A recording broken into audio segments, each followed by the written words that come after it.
أعوذ بالله من الشيطان الرجيم بسم الله الرحمن الرحيم لن ينال الله لحومها ولا دماؤها ولكن يناله التقوى منكم كذلك سخرها لكم لتكبروا الله على ما هداكم وبشر المحسنين. معزز سامعین و ناظرین، ایام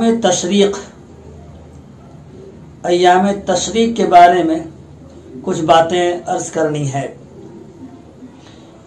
ایام تشریق عرفہ کے دن سے یعنی 9 ذی الحجہ فجر سے 13 ذی الحجہ تک یعنی 13 ذی الحجہ کے عصر تک ان دنوں کو ایام تشریق کہتے ہیں.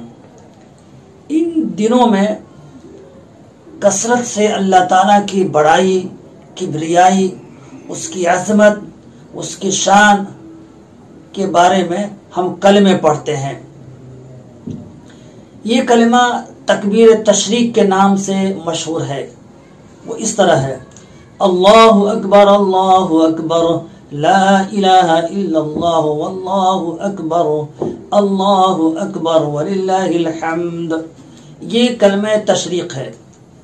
عرفہ کے دن فجر کی نماز کے بعد سے 13 تاریخ کے عصر تک ہر نماز کے بعد، فرض نماز کے بعد ایک بار اس کلمے کا پڑھنا واجب ہے، مردوں پر بھی عورتوں پر بھی.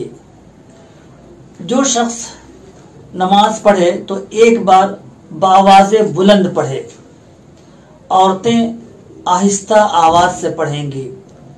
مسجدوں میں متوسط آواز سے پڑھیں کہ مسجدیں گونج اٹھیں. اگر امام صاحب بھول جائیں تو مقتدی زور سے پڑھیں. امام اور مقتدی ہر شخص کو ایک بار بآواز بلند تکبیر تشریق پڑھنا ہے. یہ کل 23 نمازیں ہیں جن کے بعد ہمیں پڑھنا ہے.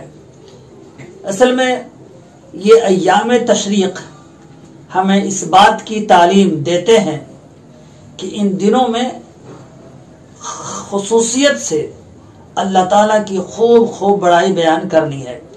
جیسے یہ ایام نحر ہے، ایام ذی الحجہ ہے کہ اس میں مسلسل 9 دن کے روزے، خاص طور سے عرفہ کے دن کا روزہ کا بہت ہی زیادہ ثواب.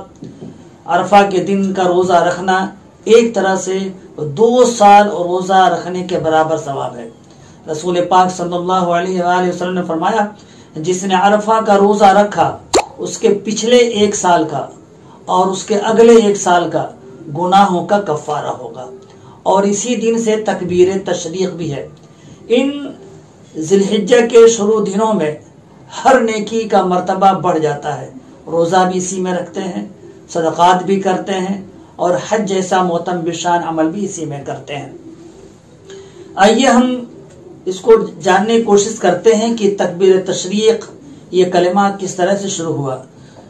در مختار کے حوالے سے یہ بات نقل کی گئی ہے کہ جب حضرت ابراہیم علیہ السلام نے خواب دیکھا کہ میں اپنے بیٹے کو ذبح کر رہا ہوں اور بیٹے سے کہا، اور بیٹے نے اپنی فرما برداری اور خدا کے حضور میں ذبح ہونے کو تیار ہونے کی آمادگی ظاہر کر دی، تو حضرت ابراہیم علیہ السلام اپنے چہیتے لاڈلے بیٹے کو لے کر منا کی طرف چلے اور جہاں ذبح کرنا تھا وہاں پہنچے اور دونوں نے اللہ کے لیے اپنے آپ کو نثار کر دیا، قربان کر دیا. یعنی باپ ایک طرح سے عملی طور پر اللہ سے یہ کہتا ہے کہ اے میرے اللہ تعالیٰ، اگر آپ کا حکم یہی ہے کہ میں آپ کی رضا کے واسطے، آپ کے رضا کے واسطے میں اپنے بیٹے کو ذبح کر دوں آپ کے خاطر، تو میں حاضر ہوں. اور بیٹا یہی کہتا ہے، اے اللہ، اگر آپ کی رضا اس میں ہے کہ میں اپنے باپ کے ہاتھوں سے ذبح ہو جاؤں تو یہ ہماری گردن حاضر ہے. باپ کہتا ہے اللہ تعالیٰ بیٹے پر چھری چلانے کے لیے میرا ہاتھ حاضر ہے. دونوں فلما اسلما وتلہ للجبین